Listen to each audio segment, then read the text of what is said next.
to have been a very wise monarch.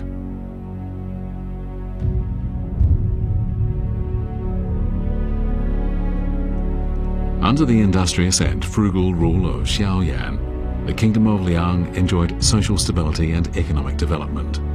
The capital, Nanjing, enjoyed prosperity, and there was a steady stream of diplomatic envoys arriving from all over.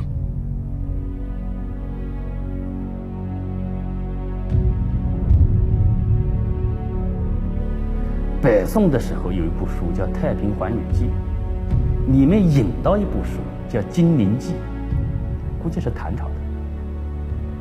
那么这本书里面说到了，说这个建康城有多少人呢？28万户。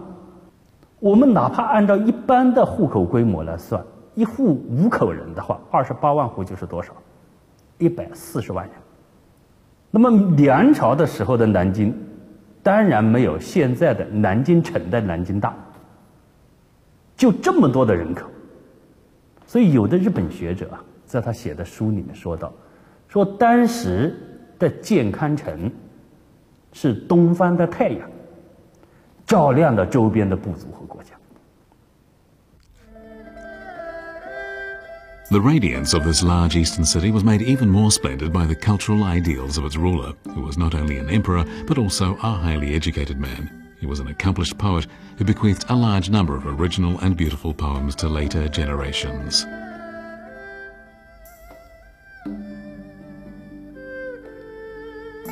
The river's water flows eastward. There's a girl in Luoyang by the name of Mo Chou. When she was 13, she could weave silk. When she was 14, she could collect mulberry leaves. This beautiful young woman married a rich man and enjoyed a life of luxury, until one day she suddenly looked back on her life and said, "What do I have to hope for from a life of luxury? Would that I had not married this nobleman." The fact that Xiaoyan depicts Mo Chou as living a life of deep emotion in this poem strongly suggests that even though he was Emperor of China, he was a sensitive man who felt the same kinds of emotions.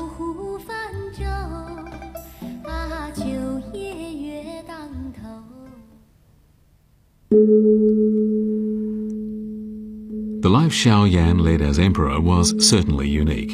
He frequently went to a Buddhist temple to discuss scriptures with the monks. His greatest political act was to convert to and then spread Buddhism. Through his actions in this regard, Buddhism became the dominant religion and ideology of the country.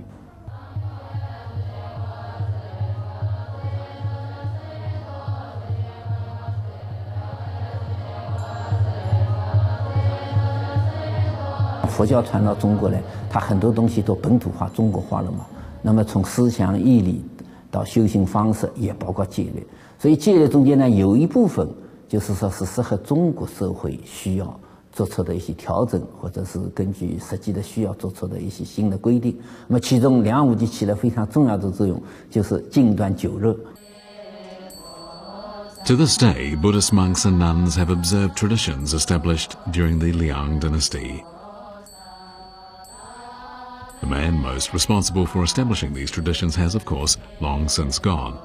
And unfortunately, the royal temple where he spent so much of his time disappeared in one of the many political upheavals of the Sixth Dynasty's period. While vast areas of northern China were ruled by nomadic chieftains, the rulers of the southern dynasty in their capital at Nanjing regarded themselves as the guardians of Chinese culture. Nanjing at the time boasted a brilliant culture, thriving commerce, and a huge population. Buddhism made huge inroads into Chinese culture, and temples sprang up across Nanjing. In the next edition of our program, we'll hear how the division created by the southern and northern dynasties was ended when the Sui dynasty reunified China in 589. However, under the new regime, Nanjing was virtually destroyed and reduced to a small town. Please tune in again then. Thank you for staying with us on today's Journeys in Time. I'm Dang Bing in Beijing. Bye for now. The status of Taichung and Nanjing at the time was similar to the position of the Forbidden City in Imperial Beijing. The Sui army completely